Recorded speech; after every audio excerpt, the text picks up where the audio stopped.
Como organizar uma rotina de estudos que funcione? Olá, meu nome é João Lins, sou promotor de aprendizagem acelerada e nesse vídeo eu vou te mostrar os 3 principais erros que todo aluno comete quando vai se organizar para poder estudar, para poder montar uma rotina de estudos. Para poder te mostrar quais são esses erros, a gente vai trabalhar aqui em cima de 3 perguntas e suas soluções. As soluções que são normalmente tomadas e as soluções que são as corretas. Tá bom? Eu vou escrever no quadro para poder facilitar. Pegue papel, pegue caneta, porque isso vai te servir na sua própria organização.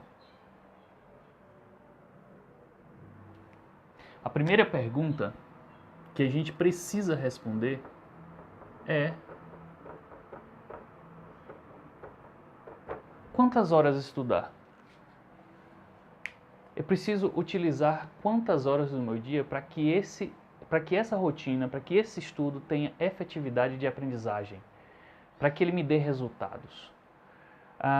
Essa pergunta, ela denota uma característica, uma mentalidade de quem acredita que estudar muito vai ter efeito de melhor aprendizagem.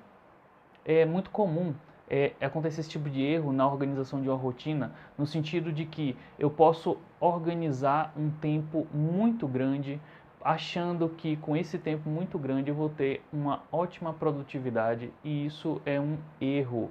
Erro por quê? Porque a gente não é capaz de manter o foco durante muito tempo. O nosso foco naturalmente decai. Então, quando a gente pergunta quantas horas a gente tem que estudar, ou quantas horas eu tenho que dedicar para um estudo, eu estou também dizendo que eu prefiro, minha tendência pelo menos é de preferir estudar muito a estudar de uma forma que tenha efetividade. E qual é a forma que tem efetividade? Estudar inteligente. Então, contra muitas horas de estudo, a gente tem o estudo inteligente. Então,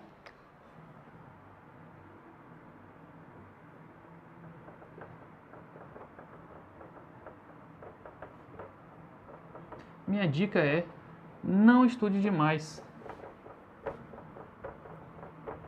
Estude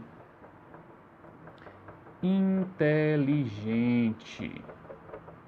Não estude demais, estude inteligente. Por quê? Porque se você estudar de forma inteligente, de forma correta, você não vai precisar se dedicar tanto tempo. Vai sobrar tempo para que você tenha outras atividades na sua vida. Beleza? Erro 1 é acreditar que estudar demais vai ser positivo. Nem sempre, tá bom? Vamos para a segunda pergunta.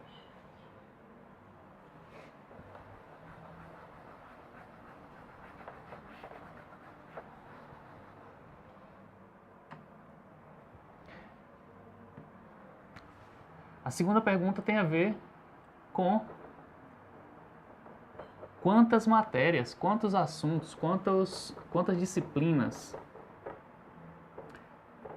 eu devo colocar na minha rotina de estudos diária, por exemplo.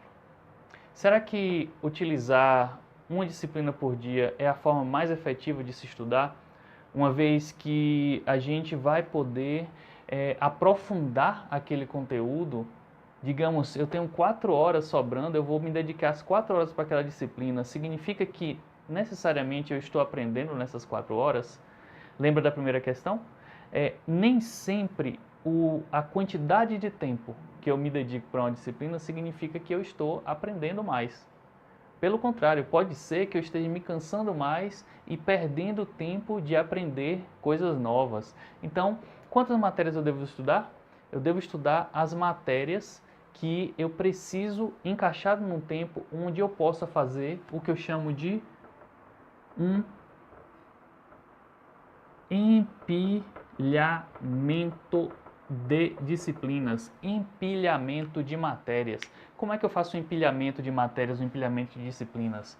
Vamos pegar aqui uma situação hipotética onde você tem 3 horas livres para poder estudar, tá bom? Pode ser, tem pessoas que eu sei que tem menos horas do que isso, tem pessoas que têm uma rotina muito pesada, mas também tem pessoas que têm uma rotina muito tranquila, e porque tem uma rotina muito tranquila, a gente pode fazer o quê? Pode distribuir melhor, baseado nesse padrão aqui que eu vou te explicar, tá bom? Se você, nesse caso, tem mais tempo, você considere que você tem mais tempo, que você vai ter condições de colocar mais disciplinas nesse empilhamento, tá bom? E eu vou te explicar por que o empilhamento funciona e por que não empilhar pode não ser tão interessante para o nosso aprendizado.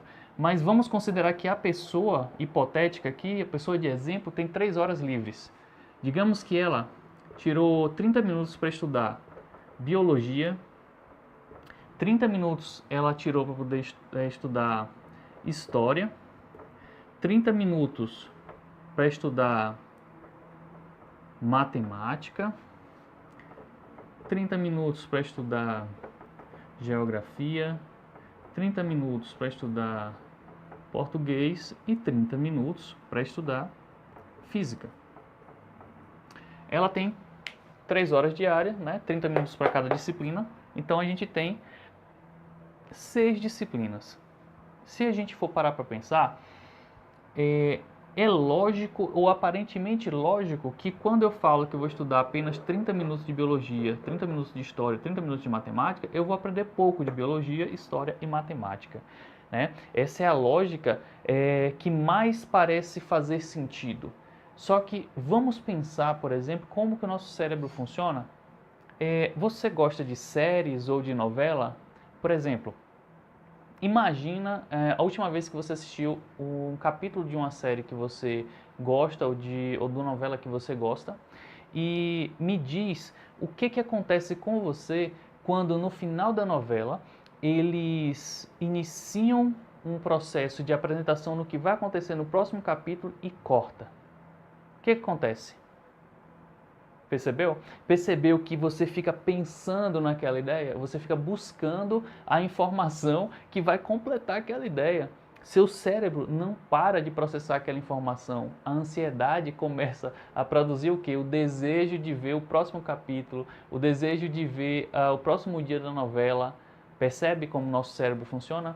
Ele funciona continuando trabalhando à medida que você deixa ciclos abertos. Então, a técnica aqui, o pulo do gato é o quê? É você estudar pouco, por quê? Porque você não vai completar o raciocínio, você não vai completar o assunto.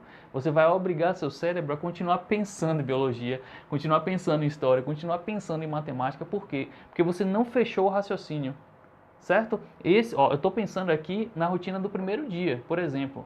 Certo? No segundo dia, quando você for tomar de novo a disciplina, você vai o quê? Vai avançar um pouco mais no processo de aprendizagem.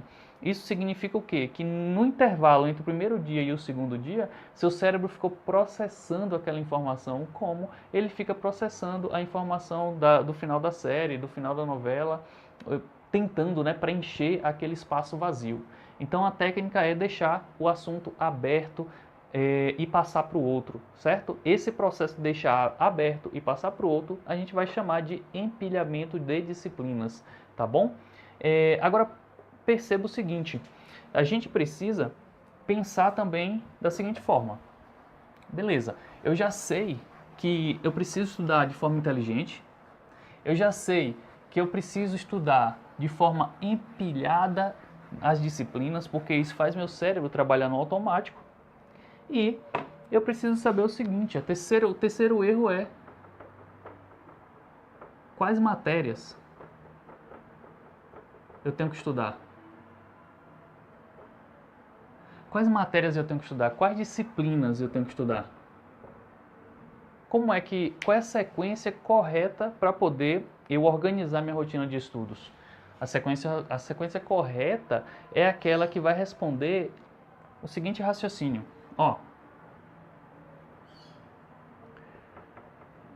A gente foi educado, você e eu, em uma educação que ensina pra gente que existem disciplinas que eu vou ter dificuldade. Existem disciplinas, existem assuntos que eu não vou ter capacidade de poder aprender. Isso é o que a educação faz, né? O que a escola tem feito, na verdade. Alguns professores utilizam, inclusive, o medo como recurso para poder obrigar o aluno a se comportar.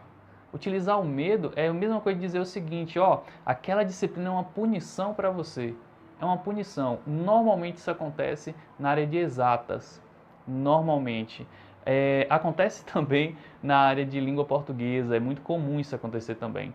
Então, essa educação que diz que eu não sou capaz, é a educação que cria em mim uma crença, uma crença de impossibilidade.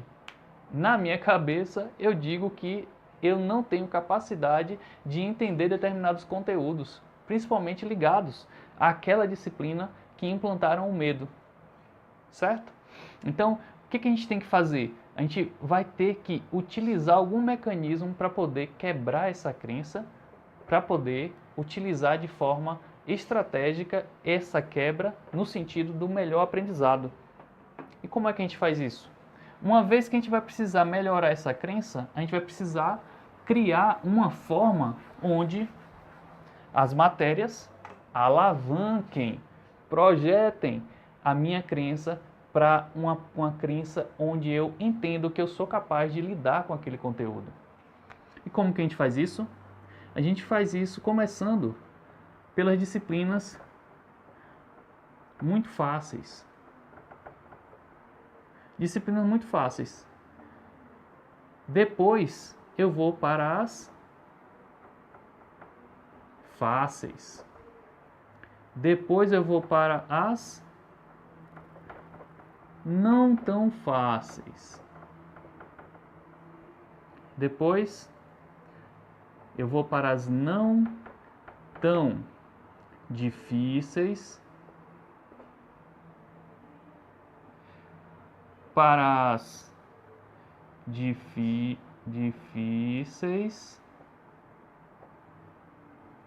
Para as difíceis e no final para as muito difíceis. Percebeu que eu vou do mais simples para o mais complexo ou do mais fácil para o mais difícil? Percebe? Percebe que a gente está fazendo o quê? Ganhando confiança à medida que a gente vai estudando. As muito fáceis, muito fácil. Eu respondo rapidinho. As fáceis, eu tenho eu preciso usar um pouquinho mais de raciocínio. Então, eu resolvo. As não tão fáceis, um pouquinho mais de raciocínio. E eu vou ganhando confiança, vou ganhando crença em mim mesmo para poder avançar em cima das questões que são muito difíceis. Eu ganho confiança, eu ganho a crença. Então, a organização que você vai utilizar é exatamente essa. Certo? Saia do mais fácil para o mais difícil. Agora, deixa eu falar uma coisa para você. Esse é um vídeo que está tirando uma dúvida sua. O que eu quero te pedir é o seguinte, é que você, se você tiver alguma dúvida a respeito dessa aula, por exemplo, você pode deixar nos comentários, certo? Se você perceber que esse conteúdo pode ajudar outras pessoas, compartilha esse conteúdo também. Por quê? Porque a ideia é a gente atingir o máximo de pessoas. Você deve estar percebendo que o canal está no início do processo, certo? No início de uma construção. Mas a gente pode fazer muito mais na medida que a gente compartilha conhecimento, tá bom? Então, ficamos por aqui hoje. Eu vou fazer outros vídeos também, vou me basear naquilo que você trouxe para poder a gente criar soluções e eu espero que muita coisa já tenha sido respondida aqui e que te ajude na sua jornada, beleza? Até mais, dê seu like, compartilha e a gente se vê no outro vídeo, tá bom? Tchau, tchau!